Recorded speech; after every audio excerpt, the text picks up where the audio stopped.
Uso prolongado de melatonina pode aumentar riscos cardíacos, diz estudo. E a melatonina é um suplemento que muitas pessoas usam para melhorar a qualidade de sono, pessoas que sofrem com insônia. Mas afinal de contas, como que um suplemento que é envolvido com sono e insônia poderia aumentar o risco de doença do coração? Meu nome é Gustavo Borchardt, eu sou médico e eu decidi ver essa reportagem aqui, explicar esse estudo e todas as questões que nós temos que pensar em relação a quando surge uma notícia dessas. Então vamos começar. Pesquisa indica aumento de 90% no risco de insuficiência cardíaca em usuários de longo prazo, mas especialistas pedem cautela na interpretação de resultados. O uso prolongado de suplementos de melatonina pode estar associado ao maior risco de insuficiência cardíaca, segundo a nova pesquisa que será apresentada na RESUA, segundo a nova pesquisa que será apresentada na reunião Scientific Sessions 2025 da American Heart Association, que é a associação americana que trabalha com toda essa parte do coração, de estudos sobre o coração, que acontecerá entre 7 a 10 de novembro. Mas isso significa que as pessoas que utilizam como auxiliar de sono devem parar de usar imediatamente? Em uma análise de registros médicos eletrônicos, milhares de adultos que sofriam de insônia crônica e tomaram melatonina por um ano ou mais apresentaram um risco 90% maior de insuficiência cardíacas nos 5 anos seguintes, em comparação com participantes que tinham os mesmos fatores de saúde, mas não tomavam melatonina. Os usuários de melatonina também tinham uma probabilidade 3 vezes maior de serem hospitalizados por insuficiência cardíaca e aproximadamente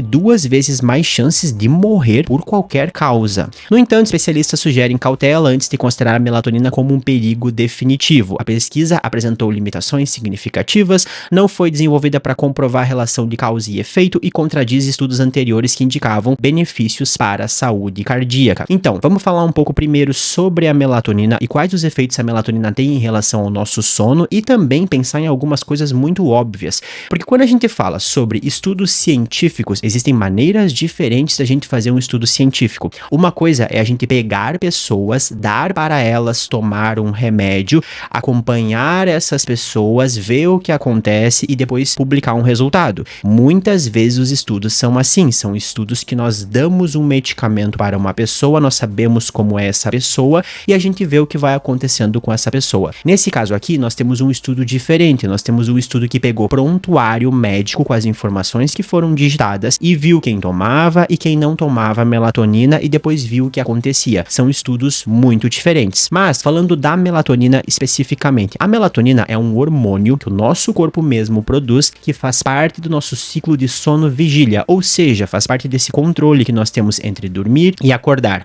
E basicamente ela é regulada por algumas coisas diferentes, principalmente pela entrada de luz nos nossos olhos pela manhã, que faz com que bloqueie a melatonina e nós temos um aumento logo de manhã cedo do hormônio cortisol, que é o hormônio muitas vezes associado com estresse, que aumenta quando a gente acorda. E durante a noite, se não tivesse essa luz, aumentaria a melatonina e ela ajudaria em questões diferentes em relação ao sono. Ela ajudaria nesse processo de pegar no sono e dormir também. Muitas pessoas acham que a melatonina vai ser um remédio, por exemplo, que vai fazer a pessoa pegar no sono, mas ela não faz isso, ela faz parte desse ajuste total do sono. E além disso, a melatonina teoricamente tem alguns efeitos antioxidantes, porque ela faria parte desse processo de tudo que acontece ao longo do nosso sono, porque durante o sono nós temos recuperação de muitas coisas do nosso corpo, por isso que ter um sono saudável é muito importante para ser saudável. Hoje, o que nós temos de problema em relação à melatonina é essa nossa produção e falta de produção dela em relação a luzes, porque a gente fica mais tempo em contato com luzes, principalmente as luzes do espectro azul,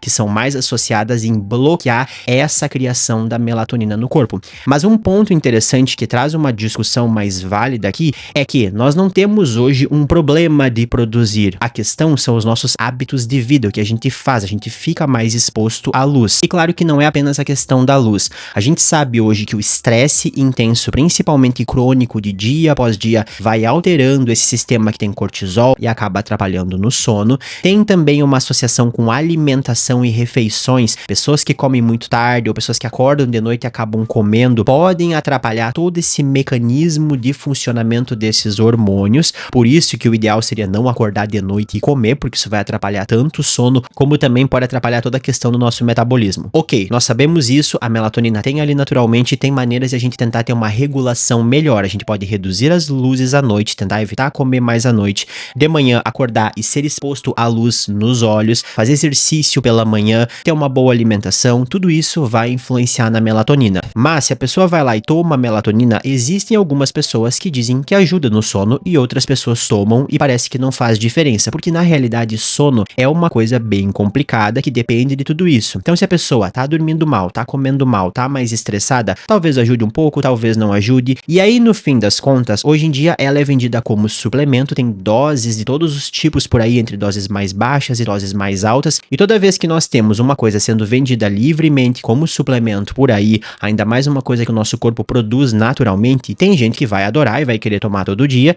e tem gente que vai odiar e vai dizer que é uma coisa que não é natural, que não vai fazer bem. E essa discussão mais emotiva de querer gostar ou não querer gostar não é muito útil em si. A gente tem que pensar nisso de um ponto de vista mais objetivo, ver se aquilo realmente pode ajudar as pessoas ou eventualmente pode ter um problema usando aquilo ali. E aí, a primeira coisa que vem à minha cabeça quando eu vejo um tipo de reportagem assim é pensar no mais simples e básico de tudo. A melatonina tem a capacidade de causar dano no coração? Porque se ela tiver a capacidade de causar dano no coração, o que seria um pouco estranho porque a gente produz melatonina, mas poderia pensar que se tivesse um excesso de melatonina, ela poderia causar um dano no coração. Tudo bem, isso seria estranho, mas a melatonina não, ela não causa um dano no coração, nunca vi nenhuma evidência, nenhuma comprovação disso. E quando a gente fala de insuficiência cardíaca, significa que o coração não está conseguindo bombear sangue para chegar no resto do corpo. Insuficiência cardíaca pode acontecer por razões diferentes. A pessoa pode ter um coração que cresceu demais, principalmente pela pressão alta por muito tempo, e com isso acaba tendo a insuficiência cardíaca e tem sintomas de insuficiência cardíaca. Aqui fala de hospitalização. A pessoa acaba sendo hospitalizada quando está com esses sintomas tão intensos que precisa internar para fazer medicação na veia, ficar sendo monitorado. Então nós temos um caso aqui de uma pessoa com problema no coração que precisou ser internado. Além disso, existem casos de insuficiência cardíaca que são causados por ter um infarto, e o infarto pode acontecer por muitas coisas diferentes que envolvem inflamação, também a pressão alta, diabetes, aumento do colesterol, todo aquele conjunto do infarto. Então, se a gente vai falar em ter insuficiência cardíaca, nós estamos falando de ter essas condições que vão levar a pessoa a ter um problema no coração, e esse problema no coração causa os sintomas que são chamados de insuficiência cardíaca. Então, se a melatonina não causa um dano direto no coração, como que a pessoa que usa melatonina poderia ter mais insuficiência cardíaca? A ideia aqui seria pensar que ela poderia influenciar nos outros fatores, seja na pressão arterial ou alguma coisa que envolva diabetes, ou também algo que envolva os outros fatores de risco, como aumento do colesterol ou até uma questão mais de inflamação. Só que chama atenção que a melatonina é naturalmente um antioxidante e até o momento nada leva a crer que ela em excesso vai ter um efeito danoso aqui. Então, a primeira coisa que a gente pensa quando vê esse tipo de situação é, para a gente ter certeza que é a melatonina responsável por isso, nós temos que ter certeza que as pessoas são muito, muito parecidas. E o maior problema desse estudo aqui é que é um estudo que acaba pegando dados de prontuários médicos. E quando a gente pega dados de prontuários médicos, a gente está simplesmente lendo o que uma outra pessoa escreveu, e quando a pessoa escreveu aquilo, ela não escreveu aquilo pensando, vamos fazer um estudo sobre a melatonina, então eu vou ter que cuidar tal e tal coisa. Não, são pessoas que vão consultando no dia a dia, e o que eles pegavam aqui é se no prontuário a pessoa usava ou não usava melatonina, se estava escrito ali. Aqui a gente já tem um problema muito grande, que é o problema que nem sempre a pessoa vai dizer que está usando melatonina. Eu já atendi muitos pacientes que não me falaram tudo o que estavam tomando. Então, já existe um problema muito grande aqui, é que como esses dados não foram criados pensando nesse estudo, a gente pode ter pessoas que foram classificadas, ou seja, que eram consideradas que não tomavam melatonina, que poderiam tomar. Além disso, outro problema muito grande quando a gente fala nessa parte de comprovação científica, em estudos científicos, é que a gente depende muito desses dados dos prontuários, e quando eles dizem que eles tentaram deixar as pessoas um pouco mais parecidas, eles tentam pegar lá no prontuário pessoas que tinham as mesmas doenças ou uma idade parecida e colocar cada uma para um lado. Mas pense o seguinte, se eu disser para você que tem duas pessoas que têm diabetes, essas duas pessoas são iguais, elas têm o mesmo nível de diabetes, elas usam os mesmos remédios, elas têm a mesma quantidade de açúcar no sangue? Não, pessoas com a mesma doença podem ser muito diferentes. E aí imagina se a gente vai considerar tudo que tem um fator de risco para a doença no coração, pressão alta, diabetes, colesterol. É muito difícil, pegando em prontuários, a gente realmente ter pessoas parecidas. E outra coisa importante é que a melatonina, que é basicamente um suplemento para insônia, ela não é considerada os tratamentos principais, ela não é o tratamento que você vai chegar e é o primeiro que o médico vai dar. Alguns médicos médicos até sim, né? Mas lá nos Estados Unidos, como eles são um pouco mais conservadores, assim, a pessoa não vai chegar e vai ser esse o primeiro remédio que vai tomar. Então a gente já pode ter uma diferença entre a pessoa que chegou na melatonina e aquela que não chegou. Ainda mais que a gente tá falando de alguém que estava escrito no prontuário que usava melatonina. Porque talvez essa pessoa que estava no prontuário tinha uma insônia pior e por isso que chegou nessa prescrição. E aí, se nós temos uma pessoa que tem uma insônia pior, essa pessoa pode não ser tão saudável quanto aquela que não tinha prescrição. Então, toda vez que a gente vê esse tipo de estudo científico, ele simplesmente mostra que ali naquelas pessoas, com aquele conjunto de pessoas, foi visto isso. Até o momento que a gente poderia tirar desse estudo é que pessoas que têm uma insônia mais grave, uma insônia que chega ao ponto de precisar usar melatonina, são pessoas que têm uma tendência de ter maior risco de doença do coração.